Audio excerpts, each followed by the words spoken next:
Hello, it's day 4 of my 31 days of posting videos on YouTube about decluttering and organizing to kick off my new YouTube channel. I am Jess Marcy. I'm a professional organizer located in upstate New York. And today I am coming to you with probably the most important concept that I have to offer anyone. It's a foundational principle of all of the work that I do with my clients. And it is living within the space that you have. So, what does that mean? You have X amount of storage space in your house. It could be 300 square feet, it could be 30 square feet, it could be 3,000 square feet. Whatever it is, that is the amount of storage space that you have to store your stuff. So that is your personal parameter for how much stuff you can own at any given time.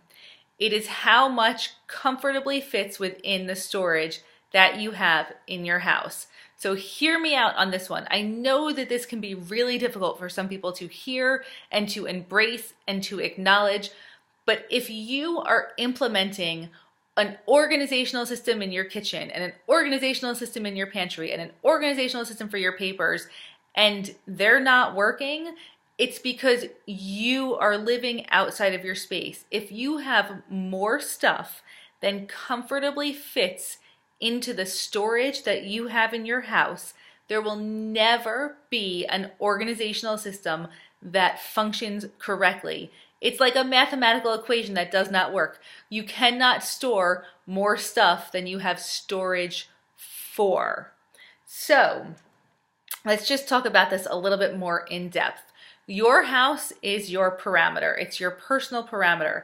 If you have a closet that holds 12 dresses, 14 t-shirts, 5 pairs of shorts, 20 pairs of shoes, whatever, that's the amount that you can have at any given time. No more than that.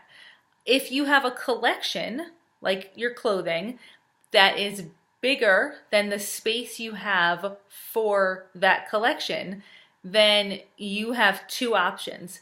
You can reduce the size of that collection so you can get rid of more clothing, declutter more, or if this is a collection that's really valuable to you and it brings you a lot of joy and it's really relevant to your life today and you don't want to get rid of any of it, then you need to reduce the size of other collections so that you can expand the storage options you have for the collection that is really important to you. I do want to talk about comfortable storage and what I mean about that. So when I say the amount of space that you have is the amount that you can comfortably store in your house, I mean we can't cram stuff into cabinets. Everything has to fit nice and comfortably, and so you can see everything that you have all at once, and the storage and your ability to get to every single item needs to be really easy. So if you have a deep closet and you have stuff stored all the way up to the front, that's not comfortable storage because you can't easily see and access the stuff that's in the back. So these are all things that you need to think about when you're thinking about living within your space. One thing to note is that it could take several rounds of decluttering to get to the point where you're actually living within your space, and that's okay. So I know we like to think of decluttering as a one-time thing, right? Even though we do it all the time. It really is a process and a journey. So you might go through every collection that you have and declutter it, and it still doesn't fit quite comfortably in your home. Go through it all again. Take a break, take a breather, see what's working, see what brings you joy, live with what you have, but always have this kind of mindset that I need to get to the point where I'm living within my space. So then go for a round 2 of decluttering, and it gets easier and easier with every round that you do. I call them rounds. Every time you declutter, it gets easier and easier because you get better at determining what is relevant to your life and what is meaningful in your life and what sparks joy in your life and what should stay in your life. And then it gets easier to make decisions about what to let go, and it gets easier to let go of things. decluttering and organizing are just, they're skills that you need to learn and you need to practice and you need to get better at. So decluttering to live within your space could take multiple times, multiple goes at the whole entire thing. Now, questions I get all the time. What about the basement, the attic, and the garage? So these are really auxiliary storage spaces in your house, and none of them are particularly well suited for storage.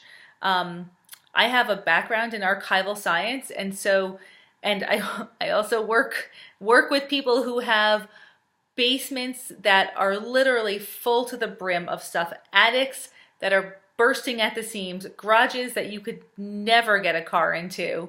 And these, I'm sitting with my clients as we go through all of the stuff that's in these storage spaces. And so often it's so disappointing to the client because the stuff that they had stored and thought that they valued, or they really valued for a very long time and knew was somewhere in some box in the basement, they get to it and they find out that it has water damage, it has damage from rodents or from insects, or it has mold damage, or if it's in the attic, a lot of times things melt because it gets so hot in the attic and then they freeze and then they break. So the environment in attics and basements and garages is really not well suited for storing anything. It's kind of ironic that we have these, very expensive cars and we choose to store them outside of our garage because there's so much stuff in our garage that we're not even really sure what it is. But whatever it is, we can't park our expensive car in the garage.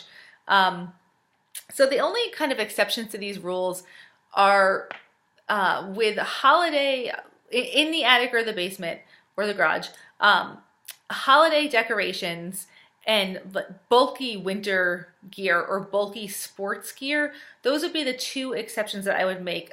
First and foremost, I would try and find storage within your house for that type of stuff. But if you can't and you need to have 1 or 2 bins of Christmas stuff or ski gear or bulky winter gear, I'm just thinking here, it's a blizzard outside my house right now, so we have a lot of bulky winter gear out. We actually store all of it not in our attic, but we're using all of it right now. So anyway, that type of stuff, I would say, okay, exception to the rule, you can store that someplace not in your house, in some other storage in your house that's not super easily accessible. But other than that, you want everything you own to have a comfortable living space in the storage that's in your house.